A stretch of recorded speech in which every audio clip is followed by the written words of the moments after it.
Atlas hit the bed before the man's eyes opened. I froze with my hand still on Vincent Moretti's wrist. The beeping monitor spiked. The man in the doorway shouted something I couldn't catch over the sound of feet pounding the hall.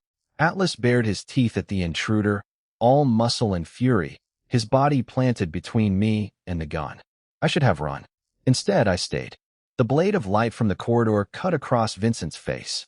He was still pale, still unconscious, still the most dangerous man I had ever touched. Then the first shot cracked. Atlas lunged. The bullet punched into the metal four-stand beside me, spraying sparks across the floor. I threw myself down, one arm over Vincent's chest, and felt the jolt of his body under mine. He was alive. That was the problem. Because the attack wasn't on the hospital anymore. It was on him, and I was the only thing standing in the middle of it. Move. One of the security guards yelled from the hall. Too late. A second attacker rushed the door. Atlas slammed into him with a savage growl, teeth catching fabric, dragging him back hard enough to throw him against the wall. The room turned into chaos. Shouts. Boots. Glass breaking. I reached for the emergency call button, but the cord ripped from the wall when someone slammed into the bedside table. My badge skidded across the tile. My breath caught. Vincent's fingers twitched. Just once. I looked down at him, stunned. His eyelids fluttered, not open, not yet, but enough to tell me he had heard everything. Atlas gave one sharp bark and stood over Vincent's body like a guard stone carved from rage. The attacker near the wall recovered fast. Too fast. He lifted his gun. At me. I didn't think. I grabbed the metal tray beside the bed and swung it with everything I had. It hit his wrist. The gun flew. He cursed. Atlas hit him a second later, knocking him flat. For one breath, the room went silent. Then Vincent opened his eyes. Not fully. Just enough. Dark. Focused. Cold. They landed on the man on the floor. Then on Atlas. Then on me, crouched beside his bed with blood on my sleeve and terror in my throat. He tried to speak. Nothing came out, but his hand moved. Slowly. Directly toward mine. I took it before I could stop myself. His grip was weak, but deliberate. And in that single touch, everything changed. Because I understood what he was asking. Not for medicine. Not for help. For protection. The hallway outside exploded again with shouting, and I saw the security team finally forcing their way in. But the damage was already done. His people had failed to keep him safe. The hospital had become a battlefield. And me? I had just crossed the first line I could never uncross. I had chosen him. Not because he was powerful. Because he was waking up in danger. And because Atlas had already decided I was part of the fight. The first thing I heard was Atlas's nails clicking on the tile. Not the shouting. Not the sirens.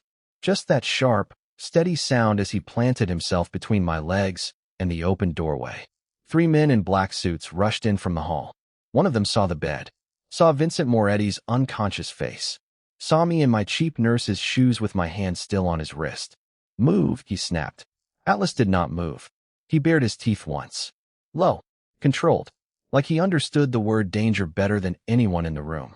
My pulse slammed hard enough to hurt. I reached for the call button, but one of the attackers had already cut the cord near the wall.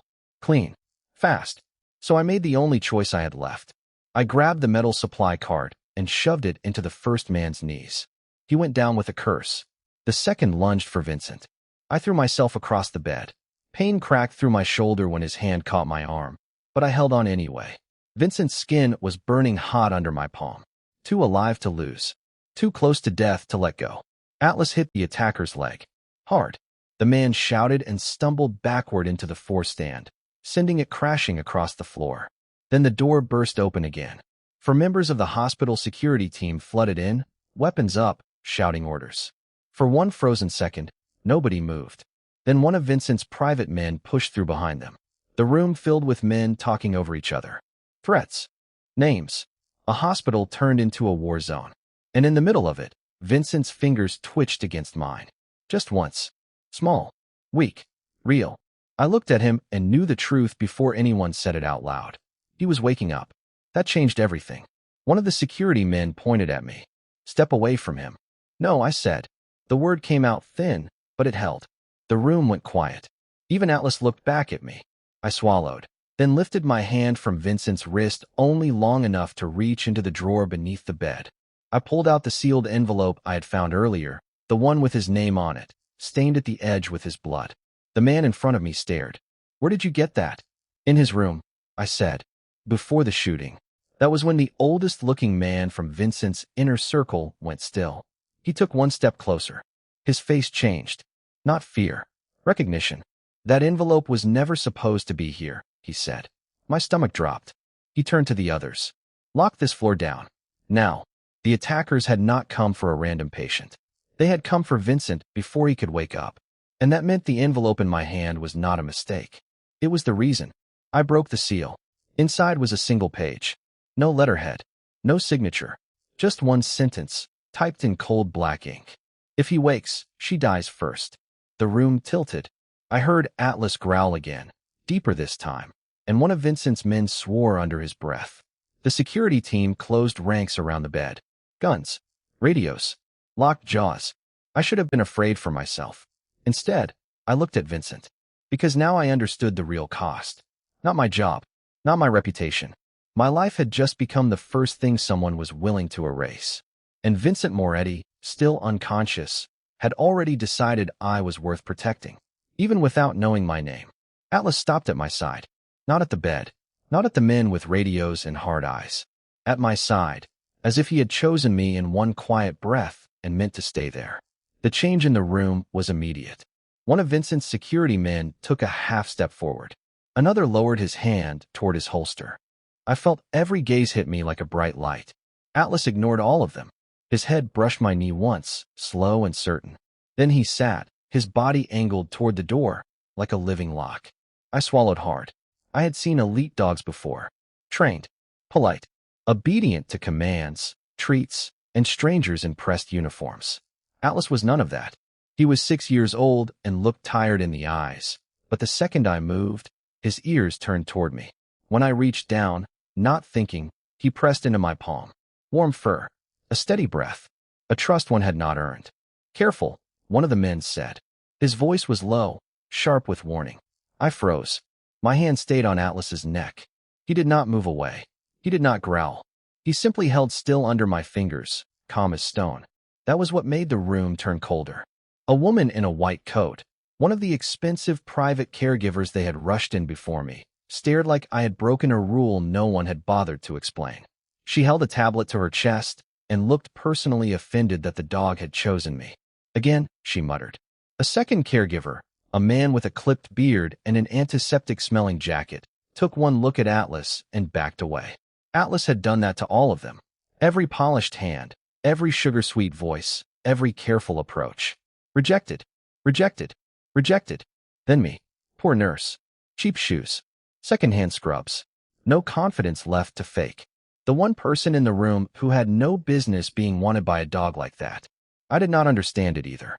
But Atlas did. A beep sounded from the monitor over Vincent's bed. Slow. Steady. The line stayed flat in sleep-heavy rhythm, and yet the air around him felt awake. Dangerous. Waiting. One of the insiders, dark suit, silver tie, ring flashing at his hand, looked from Atlas to me with a tight, ugly expression. "Why her?" No one answered. Because there was no answer that would sound sane. I bent just enough to check Atlas's collar. Leather. Worn at the edges. A small metal plate stamped with a name I already knew. He watched my fingers like he was measuring whether I would flinch. I didn't. That was the mistake. Atlas leaned harder into my leg, then turned and walked 2 steps toward the bed. Not all the way, just enough to ask. I followed. Every eye tracked me. The security team shifted as one body, closing and reopening in the narrow space. A man near the door whispered into his radio. I caught one word. Suspicious. Of me. Of Atlas. Maybe of the fact that Vincent, lying silent under white sheets and 4 lines, had somehow made room for both of us in the same locked room. I reached the bed rail and stopped. Atlas sat between my shoes and the polished tile, staring at Vincent's face with a grave, almost human focus. Then he looked up at me. Not begging. Not asking. Choosing. The room held its breath. I took one slow breath back and put my hand on the blanket near Vincent's wrist. Atlas did not bark. Did not move. He only lowered his head and stayed there, a guard dog guarding the woman no one had expected to matter. Behind me, someone cursed under his breath. In front of me, Vincent remained unconscious. But for the first time since I entered that room, I felt it clearly. I was no longer just the nurse they had hired. I was the one Atlas trusted. And in a room full of armed men, that felt far more dangerous. The first thing I noticed was the silence. Not the kind that comes after a scream. The kind that settles in when men are trying not to admit they're afraid. Two of the hospital security guards stood near the door, shoulders tight, hands hovering too close to their belts. One of Vincent Moretti's men watched them without blinking. Another stared at me like I had stepped on a sacred ground I had no right to touch. Atlas stayed beside my leg. Still, quiet, alert. I lowered my voice. He needs a real assessment. No one answered. So I crossed the room anyway. The air smelled like antiseptic, leather, and something metallic under it. Blood, maybe. Or fear. Vincent lay motionless against the white sheets, his face pale under the hard light. Too still. Too controlled, even in unconsciousness. Men like him should not look fragile. That was what made it wrong. I checked his pulse again. Slow. Steady. Too steady. My fingers moved to the 4-line, then paused. The tape securing it had been cut and replaced. Not badly. Neatly. Almost professionally. A little too neatly. I looked up. Who handled his line before I got here? The room tightened. One of the inner circle men shifted near the window. The staff did. Which staff? No one spoke. Atlas's ears lifted. I leaned closer to the 4-bag hanging from the pole. The clear fluid caught the light, and my stomach dropped. The label had been changed. Same handwriting style. Same hospital sticker. But the date stamp was smeared just enough to hide the time. My heart beat hard once. Then again. This wasn't a coma that simply happened. Someone had touched him after he came in. Maybe before. I stepped back and reached for my phone to photograph the bag, but a hand shot out and caught my wrist. Not hard. Fast. A man in a dark suit, one of Vincent's people, stared at me with cold warning. Put it away. My mouth went dry. Let go. Not until we know what you're doing. Atlas moved. One low growl. That was all it took. The hand vanished instantly. I kept my face calm, but my pulse was racing now. If you want him alive, you don't block me. The room went very still. I set the phone down and lifted the tubing with 2 fingers. There was a faint chemical smell beneath the plastic. Not strong. Not obvious. But enough. Enough to make my skin crawl. I turned toward the security guards.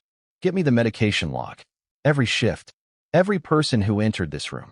One of them hesitated. Another looked toward the inner circle, waiting for permission. That was answer enough. I should have felt fear. I did feel it. But under it was something sharper. Anger. Someone had used this room like a weapon. And Vincent had been lying here, helpless.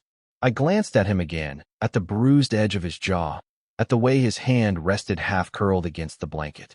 Unconscious or not, he was still being hunted. And now so was I. Atlas pressed against my shin, a warm weight. A warning. A promise. Then I noticed something else. A tiny dark mark near Vincent's ear. Not a bruise. Not dirt. A puncture. My breath caught. I looked at the men around the bed, one by one, and said the words that changed the room forever. This coma may not be natural. No one moved. No one spoke. But in the terrible quiet that followed, I understood exactly what I had just done. I had turned a patient into a crime scene. And someone in this room had made sure I would notice. The room did not breathe. That was the first thing I felt. Not fear. Not yet. Something colder. Something sharper. The kind of silence that gathers when everyone in it is deciding whether to lie or tell the truth. I kept my hand on the bed rail so they would not see it shake. The tiny puncture near Vincent Moretti's ear had turned the whole room inside out. Every man standing there knew it. The 4 hospital security guards by the door. The 5 people from Vincent's inner circle in their dark suits and hard eyes. Even the 3 outsiders lingering near the hallway, pretending they belonged anywhere near this floor.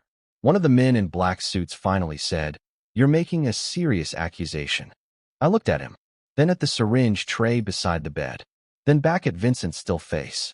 "I'm making an observation," I said. "There's a puncture mark. That coma is not clean." Atlas moved before anyone else did. The guard dog rose from the corner with a low, dangerous sound in his throat and planted himself between me and the bed. Not attacking, guarding. His body was a wall. His ears were forward. His eyes never left the men who had started edging closer.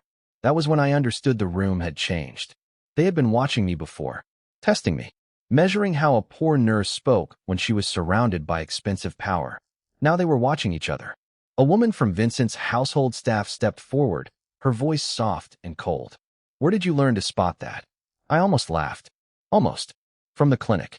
From years of needles, bad IVs, hidden bruises, and patients who came in with stories that never matched their wounds. From learning that the body always told the truth if you were patient enough to listen.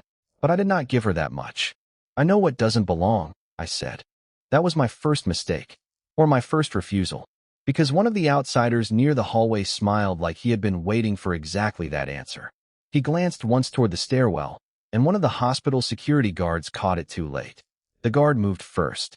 The outsider moved second. Then everything broke. Shouts. Shoes scraping marble. A slammed shoulder against the door. Atlas lunging, not biting, just driving one man back hard enough to make him stumble into the medicine cart. Metal crashed to the floor. Glass shattered. A woman screamed for help down the corridor. I grabbed the bed rail harder. My heart hit my ribs like it wanted out. One of Vincent's men snapped. "Lock this floor down." Another yelled into his phone. "Rival team on the East Hall." Now. So that was it. Not a mystery anymore. A threat. And suddenly the room was no longer about Vincent's coma. It was about who had tried to put him there, and who was willing to take the hospital apart to keep me quiet. I should have backed away. Instead, I did the one thing no one expected from me. I stepped closer to Vincent. Not to touch him. Not to check his pulse. To protect the only evidence in the room. The puncture. I covered it with my palm and looked straight at the men around the bed. "If you want me to help him," I said, "then nobody touches this patient, this room, or my witness statement until I say so." It was a stupid sentence. Too small for people like them. But it changed the air. Vincent's inner circle went still. The hospital guards tightened their grip on the door. Atlas pressed against my leg, warm and steady, as if he had decided I was part of the perimeter now. Then one of the insiders, the oldest one, looked at me and said, "You just made yourself useful." It should have sounded like an insult. It did not. It sounded like a warning. And from somewhere beyond the corridor, beyond the locked doors and the bright hospital lights, came another sound. A car door. Then another. Heavy. Deliberate. Arriving. The first thing I heard was Atlas. Not the car door. Not the hallway footsteps. Him. A low growl rolled out of his chest, soft at first, then hardening into something sharp enough to freeze the air. He moved before anyone else did. 6 years old in body, all instinct in the bones. He planted himself beside my leg, then in front of it, his small frame turning rigid as a lock. I looked down and saw his hackles lifted. He was staring at the door. The old insider took one step back. One of the security men reached for his radio. Nobody spoke. Then Atlas barked once. The sound hit the room like a command. The door opened. Cold hallway light spilled across the floor. 4 men in dark suits came in first, controlled and alert, the hospital security team I had only seen from a distance until now. Behind them were 5 people I recognized from the room's silent gravity, the crime family insiders. All of them dressed too clean for the hour, too calm for what they carried in with them. And in the center of it all, on a stretcher rolled by 2 guards, was Vincent Moretti. Unconscious. Still. A giant man reduced to a body under white sheets and 4 lines. For 1 second, nobody moved. Then Atlas did. He shot forward, not at the men, not at the stretcher, but straight to Vincent's side. He jumped up once, checked the man's face, then turned and stood with his body pressed against the stretcher wheel, as if he had decided that was his job now. Guard. Barrier. Witness. The oldest insider exhaled through his nose. He recognizes her. I did not realize I had taken a step forward until Atlas looked back at me. His ears were up. His eyes were steady, not warning me, asking. So I moved closer. Every instinct in the room changed with that one step. One of the security men shifted to block me, but Atlas let out a deep, offended sound and shoved himself between us, his body angled toward me like I had a right to be there. The guard hesitated. The insider with gray at his temples spoke again, quieter this time. "Try him." I stared at Atlas, then at Vincent's pale face, then at the dog. My hand was shaking, but I held it out low, palm open. No sudden movement. No fear in my voice, even though I had plenty. Atlas sniffed once. Then he turned and nudged my hand with his nose. Warm. Dry. Certain. The room went silent in a different way. I touched the fur at his neck, slow and careful. Atlas stayed still. Then, as if making a decision I did not deserve, he turned his whole body and leaned into my knee. Trust. Complete and immediate. I felt it in my chest more than in my hand. One of the women near the stretcher made a small sound. Not surprise. Relief. Since when does he do that? One of the guards asked. Since tonight, the older insider said. I looked back at Vincent. There was blood at his collar. Not much. Just enough to prove he was not sleeping naturally. His hand, half hidden under the sheet, was clenched hard enough to whiten the knuckles. Atlas saw it too. The dog lowered his head and planted himself closer, now fully between Vincent and the doorway, shielding him. From me, from the men, from whatever had just walked into this hospital and made the air taste like metal. I should have asked who had brought him here. I should have asked why they chose this room. Instead, I heard myself say, he's hurt. The older insider's face changed. Just a little. That is not the worst of it, he said. One of the security men raised his eyes toward the corridor. Another door slammed somewhere outside. Fast footsteps. Then shouting. The sound came closer, carrying panic with it. Atlas growled again, deep and immediate, and did not move. Not an inch. The shouting hit the corridor like a fist. I heard boots. Too many. Fast. Hard. Then the first shot cracked somewhere outside the room, and every body in front of me went still. Atlas sprang forward with a snarl so low it sounded ripped out of his chest. The 6-year-old guard dog planted himself between the door and Vincent's bed, teeth bared, body shaking with purpose. One of the hospital security men reached for the handle, but another voice barked, "No, stay back." The older insider turned pale. They found us. Found us. My mouth went dry. I was still holding the bloody gauze from Vincent's shoulder. His face was motionless under the dim light, all sharp lines and bruised skin, as if he had been carved out of sleep and war at the same time. Another radar, no, another hit, hammered the door from the outside. The frame jumped. Atlas did not move. A second shot rang out. Glass shattered somewhere down the hall. One of the private protection men grabbed my arm. "Nurse, get down." I yanked free. If I get down, who's watching him? No one answered. The door shuttered again. Dust drifted from the frame. I saw it then, how fast this could turn. One mistake, one broken lock, and the room would become a slaughterhouse. The worst part was that I understood something cold and simple. They were not here for me. I was just in the way.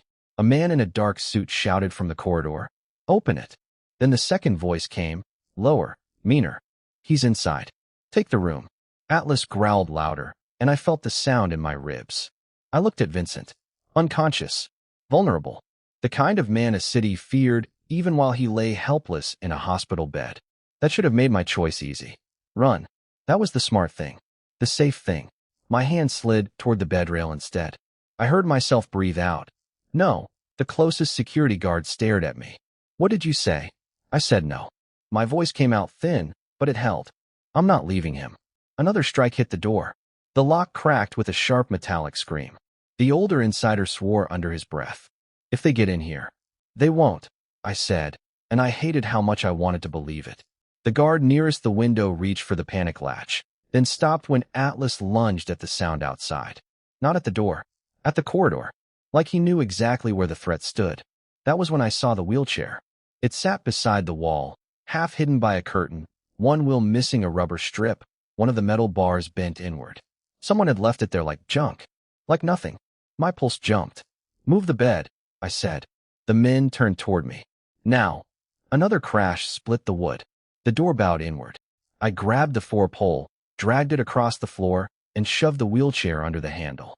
One of the security men finally understood and ran to help me wedge a metal tray against the base. Atlas barked once, sharp and commanding, as if approving the plan.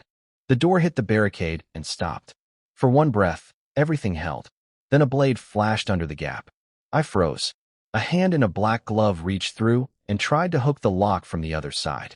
One of the insiders cursed and slammed his boot into the door. Once. Twice.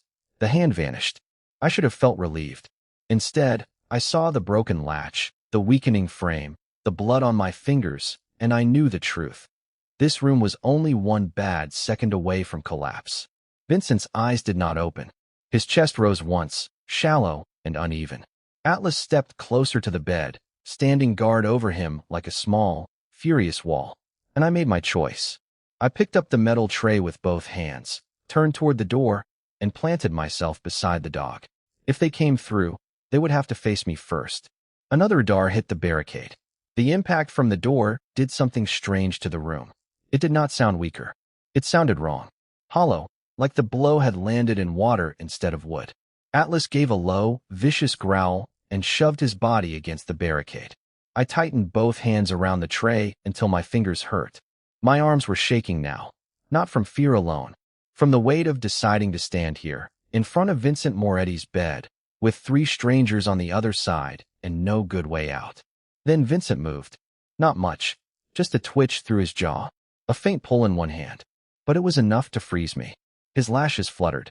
My breath caught so hard it burned. Another radar slammed into the door. The frame groaned. Dust shook loose from the top panel and drifted down like gray snow. One of the men outside barked something I could not make out. Heavy footsteps shifted farther down the hall. Not the hospital team. Not the insiders. Different rhythm. Harder. Meaner. The rival attackers had gotten louder. Closer. Atlas barked once, then again, sharp and warning, and I saw it at the same time he did. Vincent's fingers had curled around the edge of the sheet. Slow. Uneven. Real. Vincent. My voice came out thinner than I meant it to. His eyes did not open, but his brow moved. A crease formed there, deep and sudden, like he was fighting his way through a wall no one else could see. I took one step closer to the bed without lowering the tray. The monitor beside him gave a weak, irregular beep. One beat, then another. His chest rose again, and this time it was stronger. A man outside shouted, "Open it." No one answered him. The barricade shook again. This time the table slid half an inch across the floor. Atlas lunged for it, braced his paws, and held. The dog was tiny compared with the bed, the doors, the men, the fear in the air. Still, he looked unmovable. I heard a second set of footsteps in the hall. Faster. Human. Controlled. Then the voice of one of Vincent's people cut through the noise. Hold the corridor. Now. Relief should have come with that sound. It did not. It only sharpened everything. Because Vincent's hand had moved again. Not a reflex this time. A search. His fingers dragged weakly across the blanket, then stopped near the side of the mattress, as if he were looking for something he already knew belonged there. His mouth parted. A breath slipped out. Thin. Ragged. But when it left him, I felt it in my own chest like a warning and a promise at once. He was waking. Not fully. Not yet. But enough that the room changed around him. The men outside hit the door once more, then stopped. I heard a pause. A decision being made. Then, through the cracked frame, one of them shouted, "He's not out cold anymore." My stomach dropped. Atlas turned his head toward Vincent, ears up, then back to the door. He knew, too. Everything inside me went still. If Vincent could hear, even a little, then every word spoken in this room mattered now. Every sound, every breath, every lie. I stepped closer to the bed and lowered the tray just enough to free one hand. I touched the rail beside him, careful, as if he might break. His eyes stayed closed, but his lips moved, so faint I almost missed it. Not a name, not a command. A single rough exhale that sounded painfully like recognition. And in the same second, the door gave one final shudder from the other side, hard enough to crack the latch. I looked at Atlas. He looked at me. Then I looked back at Vincent, whose fingers had tightened against the sheet like he was holding on to me, to the room, to whatever came next. And I realized the worst part. If he could hear us now, then he had heard everything before.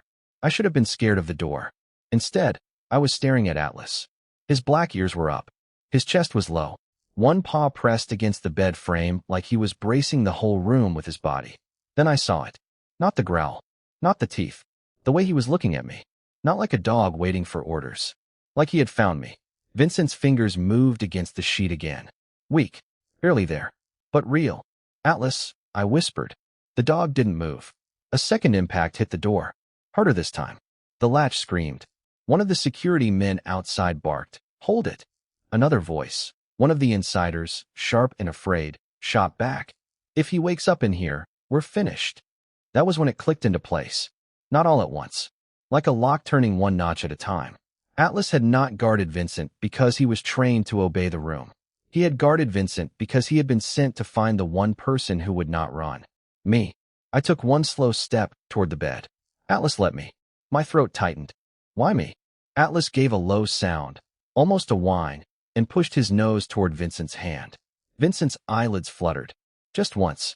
A breath passed through him, ragged and thin, and with it came a memory I had never heard spoken aloud. A woman's voice. Afraid. Pleading. Not mine. His mother's, maybe. Or someone who had once stood where I stood now. They'll come for the boy, a man had said years ago. Hide the records. Hide the bloodline. Hide him where no one will think to look. Vincent had not been protecting money. He had been protecting proof. The hospital. The case file. The sealed records buried under emergency reports and donor logs. His enemies were not trying to kill an unconscious boss. They were trying to erase the only evidence that could destroy them. My knees almost gave out. I looked at the file on the bedside table, the one I had almost thrown away earlier. My name was on it. Not as a nurse. As a witness. As the daughter of a woman who had once treated a bleeding man in a back alley and never told anyone. That woman had been my mother. Atlas had chosen me because he remembered her scent. Because Vincent had told him to. Because I was the only living piece of a truth they had spent years burying. The door finally burst inward. Security slammed into the hall. Men in black suits surged behind them. One of the rivals lunged forward, and for one brutal second the room became noise and fists and metal. Then Vincent's hand closed around my wrist. Not strong. Just enough. His eyes opened. Gray. Sharp. Furious. And for the first time, he looked fully alive. Stay, he said. One word. Not a command. A promise. Atlas moved first, throwing himself between me and the gunman at the door. The shot cracked into the wall instead of my chest. The hospital security team rushed in. The insiders froze. The attackers were dragged down before they could reach the bed. Vincent tried to rise. Failed. Then grabbed the rail and pulled himself halfway up anyway, bloodless and shaking, like pride alone was holding his spine together. He looked at me. Your mother saved my life, he said. I was protecting the proof she died to hide. The room went silent. Every lie in it cracked open. I understood then why Atlas had picked me. Not because I was useful. Because I was the key that would not betray him. My hand tightened around Vincent's. Outside, sirens wailed closer. Inside, the last of the old fear broke apart. And when Atlas finally sat at my feet, eyes on me like I belonged to the truth now, I realized the impossible part. He had not only chosen me. He had brought me here to save the man the whole city had tried to bury.